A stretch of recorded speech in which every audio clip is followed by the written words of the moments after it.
James, after Salzburg, Virgil was saying that it was a bit of a wake-up call. Do you fancy this fixture as being more straightforward than your last Champions League outing?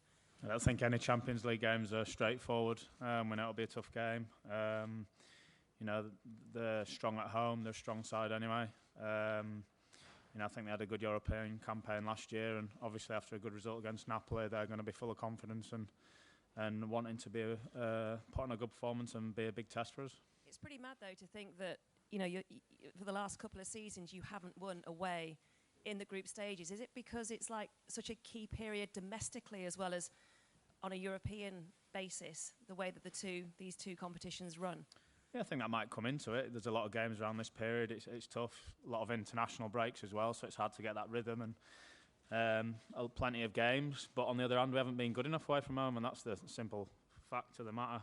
We have to be better away from home, and there are no easy games in the Champions League at home or away, so we have to be better, we have to improve, but obviously the amount of the games that we have, that might be a factor, but we have a very good squad of players and an experienced squad of players how to deal with that, so we need to improve away from home. We know that, and hopefully we can do that starting tomorrow. Why do you find it so difficult then? What is it about playing away in Europe? Well, I think we've had some very good results away from home as well. I think Bayern Munich stands out as a good result away from home as well. So, with stats you can paint how you want. Obviously we can think about the Bayern game, which was a massively important game, and we went there and did the business against one of the best teams in Europe. Whereas you can turn around and say the group games and this and that. So we want to win. We go into every game wanting to win. It won't be easy, but we have to go out there and perform to make that happen. Okay, one more, Juliet, and then we're going to go to Chris Bascombe, and then we'll come along the front row here. I think James and Neil have got questions, so we'll come to them, yeah. Okay. Cool. It's just a quick one. Patrice Evra said last night you frustrated the hell out of him as a player. Who frustrates the hell out of you? Players. Anybody. Name. I don't know, really. It's hard to name one, obviously. It's nice to know that Patrice thinks I was a nuisance. Pass it over there. Patrice. Yeah. James, I was just wondering, are you a bit gutted that you're one of the few that hasn't been nominated for the Ballon d'Or? But or more seriously, what do you think it says about the club that to have so many? It's quite extraordinary that so many players have got that.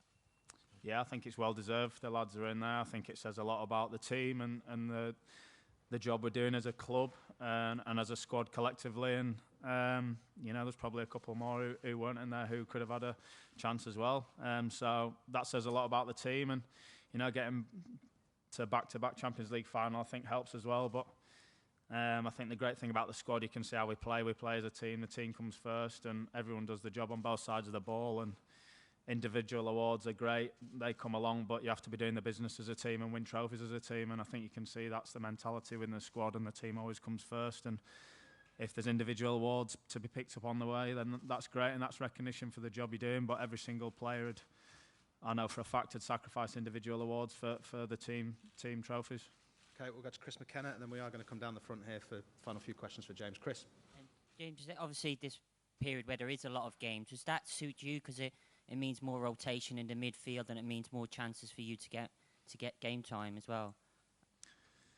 I think as a player you want to play as many games as you can. So every time you get that chance to go out there and perform, you need to do it to the best of the ability and make it difficult for the manager to leave it out. And like I said before, we've got a strong squad of players, and the competition's strong in every position, and that's exactly what we need to push each other to perform. So having that amount of games is what happens when you're successful, and we're lucky enough to be in that. We're still in all the trophies, and we go out there to win every single game we can, so we'll try and do that. And I think all the players are used to it now, and it doesn't make it any easier, the boys with the internationals and travelling and things like that as well. But we've gone the distance in this competition for a couple of years in a row, and we know what it's all about, so we need to carry on doing that. And we need to keep looking after ourselves, and hopefully have the luck with the injuries and things like that as well. Okay, I think James Pearce down the front, and then Neil, if you two can pass it to James first, please. Hi, James. Obviously, we saw Alisson Becker back in goal at Old Trafford on the weekend. Obviously, the team has coped magnificently without him, but how much of a difference will it make having him back in there? Yeah, I think Adrian done fantastically well. It wasn't easy for him to step in at the time he did. He hadn't trained much. He wasn't match fit, and he came in and the job he done, made some massive saves and big times in games. So he's done a fantastic job and slipped straight into the squad. So can't say enough good things about him. But obviously Ali, we know how good he is. We know how well he did in his first season, and what he brings to the team, both in goalkeeping as a character, but also with his ability with his feet as well. So he's obviously massive, but and will help us again, and hopefully it'll take him. Hopefully it won't take him too long to get back up to speed, because it's not easy as well, having a broken pre-season and things like that, obviously with the tournament in the summer. But again, like I said, the job Adrian done while he was playing was fantastic. And just in terms of your own future, have there been any developments on the contract front, and do you expect to still be a Liverpool player this time next season? Who knows, you know, there's been talks, so hopefully it gets resolved sooner rather than later. But at this moment, I'll just keep playing football as well as I can. And Neil? James, you mentioned about the squad and the importance of the squad. How pleased was it to see Adam Lallana come on and make such a big contribution at the weekend after he's had a difficult couple of seasons? Yeah, delighted. I think we all know how good Adam is. And, you know, you need that look in football, and he hasn't seemed to have it over the last couple of years. And nobody sees the side within the training ground when he's working in the gym tirelessly and trying everything and coming back and putting the graft in and the long hours and every attention to detail possible.